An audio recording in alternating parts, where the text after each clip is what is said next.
It's about 9:20, I believe, on Friday, April 10th, 2026. It's kind of the beginning of my first holiday. I just started work last Monday. I teach evenings, Monday through Thursday. And everything's shut down next week for Khmer New Year.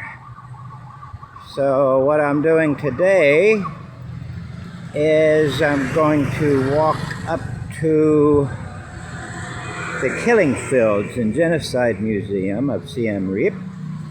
Okay, and I hope to do a nice separate vlog about that. I pre-wrote a lot of a blog entry for my Exploring Siem Reap series. Did that last night.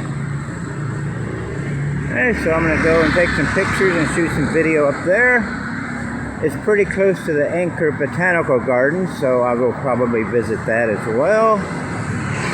And then, depending on how tired I am and how hot it is, I may try to make my way to the Cambodian War Museum, which has a bunch of what I hear rusty tanks and helicopters and stuff. So we'll see. Here's the original Angkor Market. I was thinking about buying a couple of bottles of water there, but no, I'll get some up further on the road. And this is the tuk-tuk I want. Nice and small. I could drive something like that. I don't know how much those cost, but that's some research I want to do at some point. Okay, this is the Angkor National Museum. And I'm going to turn left on the road just past that to the next major road, because that one will lead me directly to the Killing Fields. Okay, well, this is the road leading towards the Killing Fields. So I've successfully gotten this far. Haven't seen another foreigner in a while, which is fine by me. I don't know if this is part of the complex up here or not. Well, this is it. It's much closer than I thought it was down this road. When the Khmer Rouge entered Phnom Penh on April 17, 1975, they forcibly removed everyone in the city, forcing them into the countryside, most of them on foot. Many made it to Siem Reap, which was also evacuated on the same day that Phnom Penh was.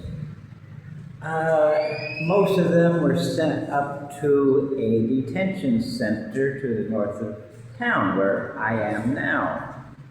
Now, originally this was a hospital constructed for the people who made the original Siem Reap airport. Later it became a resort for the French, and then it was a military facility for the Khmer Rouge under, what's his name? Lando. And now it's known as the Genocide Museum, Killing Fields of Siem Reap. Now, when I bought my ticket, which the admission is $3, he said, go to number 2. Number 2 stamped my ticket and told me to go inside number 3. So that's where I am now. Lots of images, paintings of basically how they killed the refugees. A lot of them were, because they couldn't use the bullets. Right, that was wasting ammunition. So basically, a lot of these paintings illustrate the different ways that they killed the refugees. Starvation, different forms of torture, some of them quite gruesome, and then the digging of the mass graves. Most of the placards are in Khmer. There's some with English as well, and some of them are solely in Chinese. I assume it's Chinese, could be Japanese for all I know. Now, for a while this has been a working what? There's still monks around. Okay, I'm going into number 4. Okay, so it's a religious center now, which is good. I believe this was the original, what was the hospital. Okay, so let's go up into number 4. First thing that I see is a brief history of Cambodia. Around and look at some of these photos now. Okay, lots of photos on the wall. This is Independence Day. Okay, it's November 9th, 1959, which was actually here in Siem Reap. Okay, I have Royal Independence Gardens on the other side of the river. Okay, well, the west side. There's King Norodom Sihanouk and Marshal Lan No, back when they pretended that they could tolerate each other. Lots of very nice pictures. Okay, I noticed a guidebook available. I'll have to return on a day when I'm a little more solvent in my money. Khmer Republic. Okay, dates of when things happened. Okay, let's see. Dark to really capture on a still photo, but this display shows the boy uniform, girl uniform, woman uniform, men uniform of the prisoners, and then the Khmer Rouge cadre uniform. That very famous black pajamas with the red and white checkered scarves. Shuthrithi, he was a survivor of this particular internment camp. Okay, this well here, this was used by the villagers to get water for their daily water usage, but during the Khmer Rouge regime, let's take a look. Well, it's not that deep. The killers executed victims and dropped them into the well. Victims were handcuffed by the Khmer Rouge cadres. Executors used axes, hoes, wooden bars, sharp iron blades to whack the victims and drop them into the well. In 1986, Siem Reap 100 rescue children team from the orphanage organization collected bones, skulls, and skeletons that scattered the 2-floor rundown building. The 100 rescue children team excavated and found 50 to 60 bodies in this well. Rest in peace. There's a pretty graphic picture of this. Okay, and all right, hold on. This is how they excavated the mass graves. Okay, 3 mass graves have been excavated here. And they've left human bones, bits of clothing and things on the surface. Kind of a grim reminder of the genocide that happened here.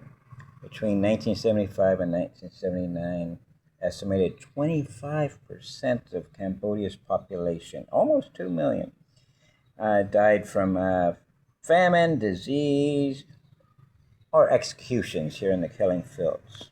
Okay, this is just one of several killing fields found throughout Cambodia. The legend has each skull and piece of clothing numbered. It tells you about it. For example, number 6 down here. I see number 6. Where's number 6 here? Victim's skull is between 35 and 45 years old, and you can see he's kind of got his head bashed in a bit. Okay, hold on, wrong number 6. Let me go over here. Number 6, there's a pelvis, so that must be the number 6. Okay. All right, and let's pick out something else. Number 3 is an article of clothing. Okay, that's a shirt. Type of Montgomery chunks. Kind of a backpack, actually. All right. Oh, okay. Piece of black pants made of new yarn. Looking at the wrong number. Well, a lot of the excavation work was done around, 17 years ago, 15 years ago, but it said that there's Another recently excavated grave and found 23 more bodies, many of which were children, beheaded, hacked and whacked with iron bars, machetes, axes, and hoes. Ugh. Okay, here's the communal kitchen. Let's see what it has to say. After gaining victory, the Khmer Rouge executed people, grew rice to produce more food. Oh, 2 recipes. Brown panna Khmer Rouge porridge. 50 to 60, remains of 50 to 60 people in the recipe. Oi. Crab, snail, water lily, morning glory. 50 to 60 people. Ugh. Okay, let's take a look in here. Alright, so would you eat that? If you're starving, darn right you would.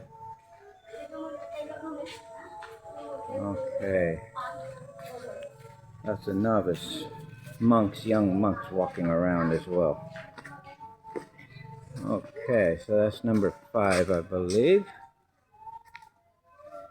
Let's take another look into the mass graves.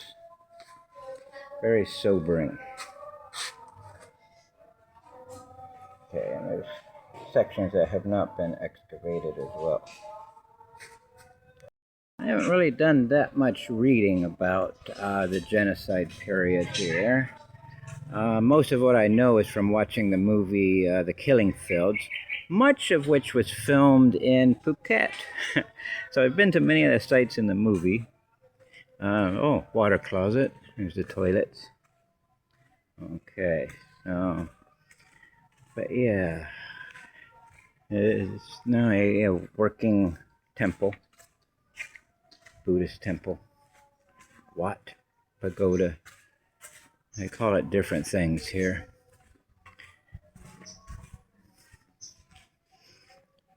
Big hole.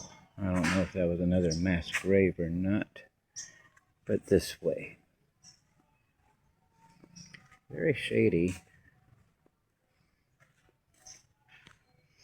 Big drum over there.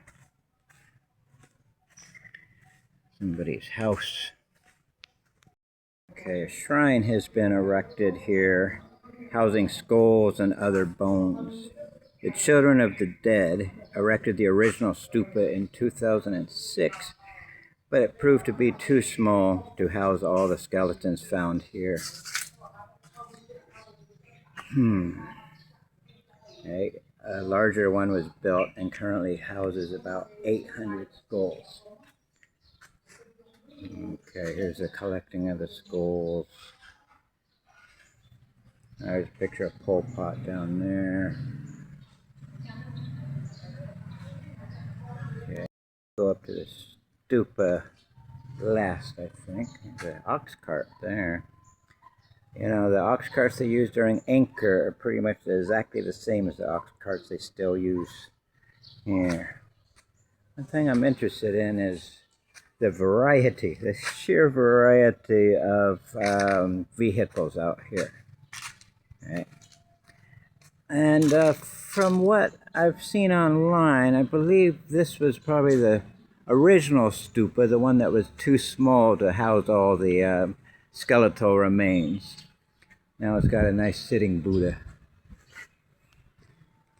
Panels about forced marriage. It says during the Khmer Rouge regime, marriage was strangely organized. Normally, Cambodia's rich culture of marriage traditions. Marriage is usually attended by relatives of both brides and grooms, entertained by music, and dressed with nice clothes. During the Khmer Rouge time, marriage was done by force as men and women were wed, although they had not known each other before. Women were forced to marry disabled Khmer Rouge cadres, and brides and grooms were not allowed to smile.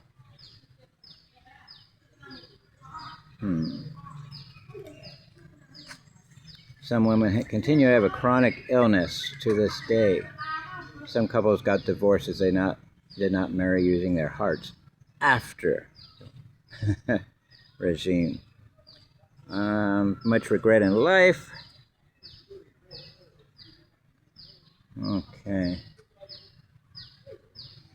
Okay, more background on the whole thing. Wonder if I can get out that way. I'm not sure. Thing about Pol Pot. Okay, Peck. I'm not sure who that is. I say I need to do research a lot more. Now I'm interested. Before I thought, okay, very gruesome, very gruesome. All right, let's take a look at the bones now. I save that for last. The most grim thing for the end, I suppose. Okay, here, let's see what the placard says. The memorial stupa was built in 1980, the original one. There are estimated 800 remains. Other bones fragments scattered in this Thmey killing field complex were brought to be housed in the stupa from the killing well and the brick rundown building. Okay, that's the one that I passed.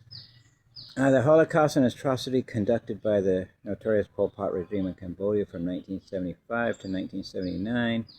Innocent people, children, hacked, whacked, beheaded, and exterminated by the Khmer Rouge regime soldiers. Here is one of the 388 killing fields found all over Cambodia. May they rest in peace and justice to them. There are small holes at the top drilled into the glass, which I guess you can use to donate a little cash. Well, it's very sobering to be here, thinking about all the people that died in this area.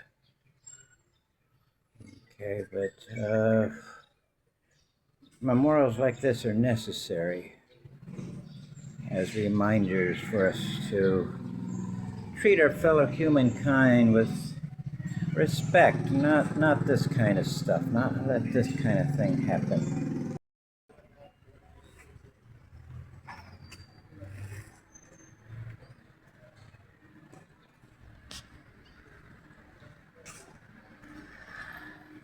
Okay, I'm going to exit here in a moment.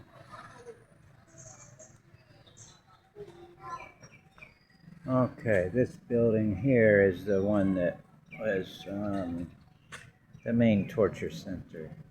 Two-story hospital building to treat Chinese engineers when they were constructing the original Siem airport.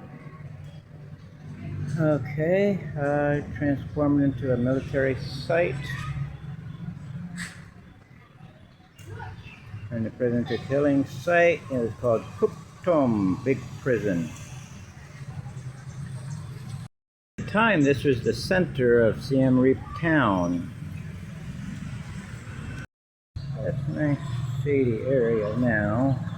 Thinking about everything that bad that happened here. I found that on the main road there's another entrance into the killing field area, memorial area.